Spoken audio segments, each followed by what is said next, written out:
Stacy Gilbert with Uncork Denver. I just wanted to welcome everybody tonight. You should have experienced the first few wine and food pairings. First, I want to thank Maggiano's for hosting, and Jerry English with Banfi, the regional manager, and Beverage Distributors for their help with this event. Did you try this? Oh, there we go. My boyfriend complains that I don't speak loud enough, so this is good. I'd also like to thank Greg, Tim, and Lori for helping with check-in and photos. Before I present our special guest, we have 25 staying for dinner. We have tables held for our group after our event, and you may order off the regular menu, or you may check out their buy one, take one free home pasta meal, and there's some other optional offers that they have. We also have coupons if you stay for dinner and order an entree, they give you a free dessert. The bar is also going to be open. Before I introduce our guest, our next event is on Tuesday, August 27th. We're going to be on the patio at El Fornillo in the Deep Denver Tech Center. Woo! Oh, yeah! That's a nice location. And our guest is going to be Jerry English, the regional manager who's here tonight, who's going to be filling in for the Italian ambassador, Giuseppe Luisi, who had a last-minute scheduling conflict from Italy, for our Bola tasting. And then in September, we are going to have Kim Tolley coming in from Australia at McCormick's. Banfi Vineyards has a portfolio of wineries worldwide. Tonight, we're sampling wines from Castello Banfi, family-owned vineyards and estates and winery located in Tuscany and nearby areas. The wines are available at a variety of liquor stores, including Argonaut, Applejack's, Lucas Liquors, Davidson's, and other stores around the area. Banfi has a special relationship with the Denver area and DU. The university has a wine dinner yearly with Banfi as a part of the DU Vin Festival. The Banfi Vintners Foundation is a philanthropic arm of Banfi Vintners. Each year, the foundation provides scholarships for one faculty member and one student from fewer than 12 hospitality programs in the country. Participants travel to Italy to study Italian wine and food culture.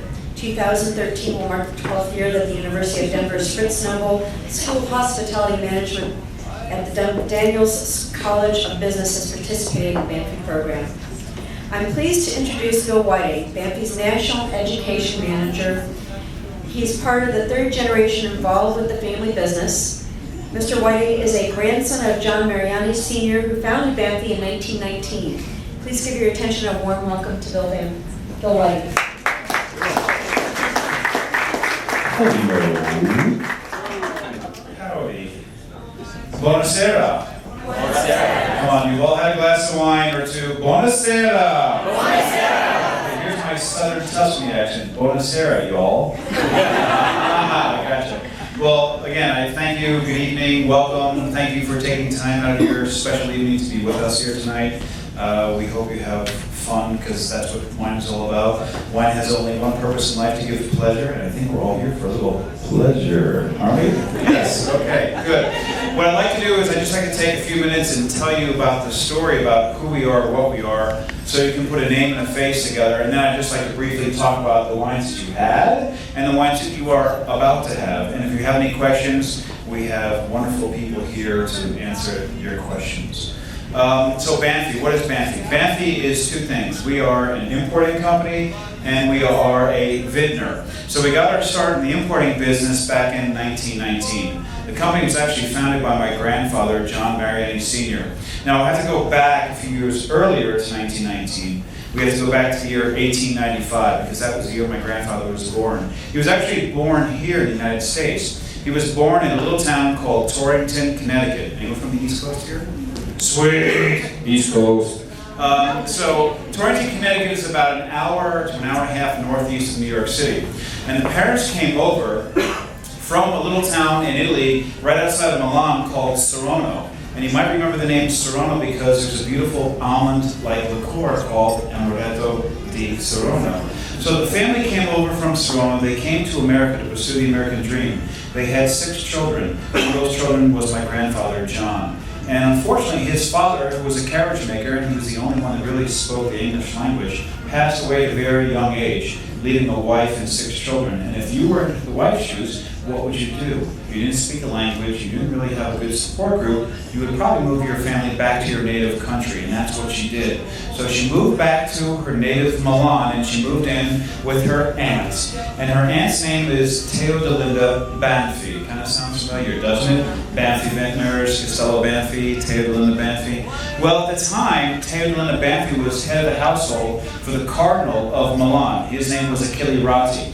And what's really cool about this whole story is because you've probably all been following what happened earlier this year. We had, if you're a Christian follower, we had the election of a new pope. So the story is very close to us because Theodolinda Banfi was in charge of the Cardinal of Milan's household staff. His name was Achille Ratti. The Ratti was a very powerful family back in Milan in the late 1800s, early 1900s, because they were involved with the church and the politics. Two very important things still today in Italy.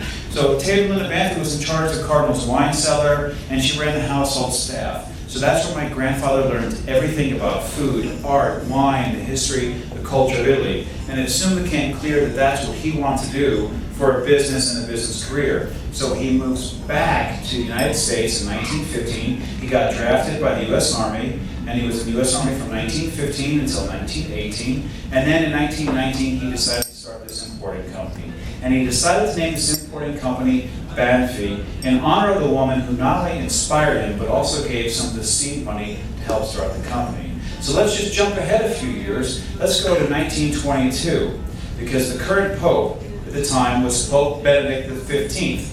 Now, of course, if you know a pope dies or a pope resigns, they have something called the conclave. And all the cardinals assemble in the Sistine Chapel, and they vote on a new pope. Well, Achille Ratti from Milan came down to the Sistine Chapel, and after 14 conclave votes, he was voted the next pope, and he became Pope Pius XI. His reign was from 1922 until 1939. When he became pope, the first law and the first stipulation that he had passed was to allow women behind the Vatican city walls. Do you know why? Because the woman who he was trusting and running the household staff for him in Milan, Theodolinda Banfi, he wanted her to be the household staff of the Vatican. So Theodolinda Banfi became the first woman and the first layperson to hold the post head of the household staff, and that was from 1922 until February 1938 when she passed away. And when she passed away, she was an official Vatican City resident, and she's buried in the official parish church of Vatican City, which is the Church of St. Anne's. So now you know the rest of the story. So now you know what Banfi is all about. So we are an importing company. We're still importing wines today, but we became a vintner for the first time in 1978. So the wines we're having here tonight, we have one wine that actually we import, and that was the first wine that we had when you came in, and that was the Bolla Prosecco. Now you might know the name Bolla because Bolla is a legendary family. Actually, this year Bolla is celebrating their 130th anniversary of making wine. And Bolla is from the region of the Veneto. Has anyone here been to the Veneto before? Oh, come on. The Veneto, Venice, Verona, the city of Romeo and Juliet. If you get a chance to go, I mean, everyone loves to go to Venice, but Verona is the city of Romeo and Juliet. You have the Piazza Arabe, where they used to have the chariot races. You can sit outside and drink all day long and watch people go by. You can go to the Piazza Bra. You can go to the arena, and you can see rock concerts like Kiss or Sting or whoever. And they have opera there as well, too. There's so many great things to do. But, and also, the Veneto, where this winery is located, is the #1 tourist attraction because over 63 million people visit the Veneto every single year. But this wine is a unique wine. It's called Prosecco. Prosecco is actually a sparkling wine, and it's made with a grape variety called Glera, Glera. And it's now a protected area because if you look along the Istria Peninsula, if you're going down south on the eastern side, you have Slovenia and Croatia. A lot of those countries produce wine, and they call it Prosecco, but it's not a sparkling wine. It's a still wine, and it also has this golden yellow color to it, where Prosecco is really supposed to be a sparkling wine. So the European Union and the Italian government protected this area, and they call this wine Prosecco. And if it's called Prosecco, it can only come from this area, which is located directly above Venice, about 15 miles. And it's a beautiful sparkling wine because it's light, it's clean, it's refreshing, and I can't think of a better wine to have on a nice hot summer day, but unfortunately we're not having a hot summer day, but it's okay. But we'll drink it anyway. So we're going to move on, then we have our next white, so then we're going to go to the wines from Banfi. And the first white wine that we have is a wine called San Angelo Pinot Grigio. Now this is an estate that's located in Montalcino. Montalcino is located in the region of Tuscany, and it's about 2.5 hours north of Rome, about an hour and a half south of Florence. And my uncles went there in 1978, and at the time there was only about 40 producers. Today there's over 250 with names like Gaia, Antinori, Frescobaldi, Ruffino, Centano, Allegrini, Gallo. They're all there. But my uncles went there because they noticed there was something special about Montalcino. So this Pinot Grigio is very unique because it's actually the first 100% Pinot Grigio ever to come from Tuscany.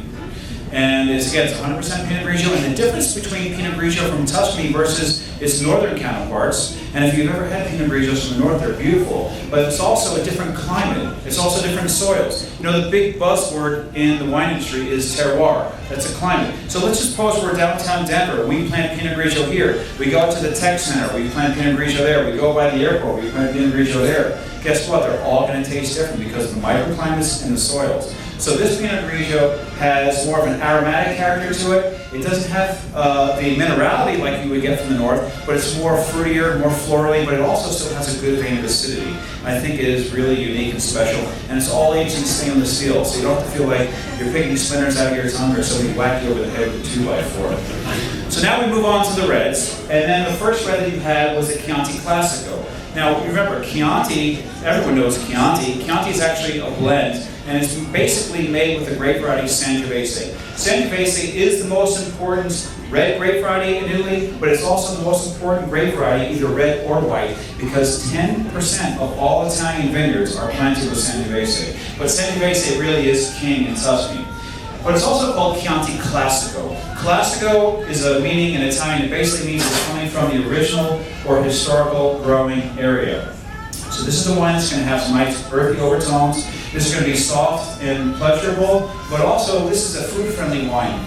You can have this wine with fish, chicken, pasta, meats. Normally we say white wine with white meats and fish and red wine with red meats, but when you're talking European, especially Italian wines, these wines are always meant for food. So don't feel embarrassed if you're having a red wine with fish, salmon, swordfish, shrimp, clams, mussels. You know, remember, the one thing you have to remember tonight, by the way, everyone's palate in this room is different. And wine is subjective. It's like art, it's like music. So the way I like to say it, just drink what you like. And if you don't like our wines, I know where you live because I have a list up here. So the second one, the next red wine we're going to go to is our Chianti Superiore. Superiore is another classification in Italian that basically means lower yields, additional aging, and also a higher alcohol content. Ooh, I know some of you like that. But also this one has a little more backbone and structure because we add about 5% Cabernet Sauvignon to it. So I think you'll like that. The next wine is actually, the next two wines are my favorite wines in our portfolio. And by the way, all the red wines that we're having here today, they're all Sangiovese based. So I'll show you how important Sangiovese is. The third red wine we're having is a wine called Centenary. And Centenary is actually a blend of 60% Sangiovese, 20% Cabernet, 20% Merlot. And what I like about that is the Sangiovese gives the overall elegance, but the Cabernet gives the backbone and structure, and Merlot gives the roundness and the fruitiness. And then we come to our last wine, which is our Rosso di Montalcino. We call it our baby Brunello, because in Montalcino we're known for a wine called Brunello di Montalcino. Brunello is the local name for the Sangiovese grape variety. Di Montalcino, from Montalcino. One thing to remember with Italian wines, anytime you see the initials D apostrophe, D-I, D-L, or D-L-A, and it's not just with wine products, it's with food products, it always means of or from. So let's take, for example, a food product, prosciutto di Parma. Prosciutto, as you know, is the rear two legs of the pig, from the town of Parma. Let's talk about alcohol. Amaretto di Serrano. Amaretto is the liqueur from the town of Serrano. Rosso di Montalcino, it's the red wine from Montalcino. Also, there's another term in Italian, it's called Reserva. Anytime you see Reserva, it has 4 different meanings. Number 1, it's the highest offering. You cannot go any higher than Reserva. Number 2, Reserva is only made in the best vintages. Number 3, it's always going to cost you a little more money. But 4th is the most important. Reserva always means it's been aged longer than its non-Reserva counterpart. So this last wine is our Rosso di Montalcino, and this is, we call it Baby Brunello because simply the difference between Brunello di Malvicino and Rosso di Malvicino is the aging process. By law, Brunello di Malvicino has to be aged for a minimum of 4 years with a minimum of 2 years of wood. And then the Rosso di Malvicino, the maximum aging is 2 years with at least a minimum of 1 year in oak. So I hope that explains a lot. I know we're here to consume and have fun and enjoy, so if you have any questions, I'll be over here, I'll be going back and forth. But I'd like you to raise your glass. I'd like to propose a toast. Enjoy the rest of your summer, and may God protect us from those who don't drink wine.